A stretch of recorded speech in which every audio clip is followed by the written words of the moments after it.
নমস্কাৰ ছাৰ বাইদেউসকল, স্বাগতম জনাইছোঁ আপোনালোকক আজিৰ এটা নতুন ভিডিঅ'লৈ। এই ভিডিঅ'টোত আপোনালোকক জনাবলৈ ওলাইছোঁ গুণোৎসৱ 2024ৰ ফলাফল কেতিয়া ঘোষণা কৰা হ'ব। আপোনালোক প্ৰত্যেকেই জ্ঞাত যে যোৱা 3 জানুৱাৰী 2024 তাৰিখৰ পৰা 8 ফেব্ৰুৱাৰী 2024 তাৰিখলৈকে তিনিটা পৰ্যায়ত গুণোৎসৱ 2024 অনুষ্ঠিত হৈ গৈছে। লগতে কিছুদিন পূৰ্বে সমগ্ৰ শিক্ষাৰ ফালৰ পৰা নিৰ্দেশনা জাৰি কৰা হৈছে যে ছাত্ৰ-ছাত্ৰীয়ে বছৰিকীয়া পৰীক্ষাত লাভ কৰা নম্বৰৰ লগত গুণোৎসৱ 2024ত লাভ কৰা নম্বৰৰ 10% যোগ কৰি ছাত্ৰ-ছাত্ৰীৰ বছৰিকীয়া পৰীক্ষাৰ ফলাফল ঘোষণা কৰিব লাগিব। এতিয়া সকলোৰে অপেক্ষা কেৱল মাত্ৰ গুণোৎসৱ 2024ৰ ফলাফল ঘোষণাক লৈ। আজিৰ এই ভিডিঅ'টোত মই আপোনালোকক জনাম গুণোৎসৱ 2024ৰ ফলাফল কোনদিনা অথবা কেই তাৰিখে ঘোষণা কৰা হ'ব। ইতিমধ্যে সমগ্ৰ শিক্ষা অসমৰ ফালৰ পৰা প্ৰকাশ কৰা এখন নিৰ্দেশনা পত্ৰত স্পষ্ট হৈ পৰিছে গুণোৎসৱ 2024ৰ ফলাফল ঘোষণাৰ দিন।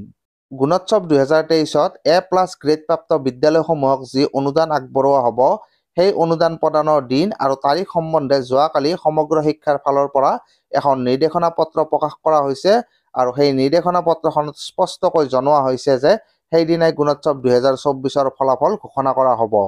সেই নিৰ্দেশনা পত্ৰ অনুসৰি A+ গ্ৰেডপ্ৰাপ্ত বিদ্যালয়সমূহক অনুদান আগবঢ়োৱা হ'ব অহা 15 মাৰ্চ 2024 তাৰিখে। ইয়াৰ পৰা আমি নিশ্চিত হ'ব পাৰোঁ যে গুণোৎসৱ 2024ৰ ফলাফল ঘোষণা কৰা হ'ব অহা 15 মাৰ্চ 2024 তাৰিখে।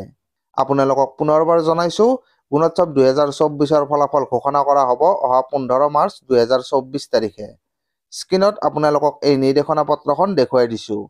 ইয়াতে স্পষ্টভাৱে উল্লেখ কৰা হৈছে যে গুণোৎসৱ 2023ত A+ গ্ৰেডপ্ৰাপ্ত বিদ্যালয়সমূহক অহা 15 মাৰ্চ 2024 তাৰিখে শ্ৰীমন্ত শংকৰদেৱ কলাক্ষেত্ৰৰ শ্ৰীমন্ত শংকৰদেৱ ইণ্টাৰনেশ্যনেল অডিটৰিয়ামত অনুদান আগবঢ়োৱা হ'ব। এই নিৰ্দেশনা পত্ৰখনৰ শেষৰ ফালে উল্লেখ কৰা হৈছে the Gunotsav 2024 result will also' be declared on the same day, অৰ্থাৎ সেইদিনাই গুণোৎসৱ 2024ৰ ফলাফল ঘোষণা কৰা হ'ব। তো ছাৰ বাইদেউসকল, নিশ্চিত ৰূপত এটা অতি গুৰুত্বপূৰ্ণ খবৰ, অহা 15 মাৰ্চ 2024 তাৰিখে গুণোৎসৱ 2023ত A+ গ্ৰেডপ্ৰাপ্ত বিদ্যালয়সমূহক অনুদান আগবঢ়োৱাৰ লগতে একেদিনাই অৰ্থাৎ সেইদিনাই গুণোৎসৱ 2024ৰ ফলাফলো ঘোষণা কৰা হ'ব। তো ছাৰ বাইদেউসকল, আজিৰ ভিডিঅ'টিত আপোনালোকৰ কাৰণে এই গুৰুত্বপূৰ্ণ খবৰটো লৈ আহিলোঁ। তো আজিৰ ভিডিঅ'টিত এইখিনিয়ে। ভিডিঅ'টো ভাল লাগিলে লাইক আৰু শ্বেয়াৰ কৰি দিব। ধন্যবাদ।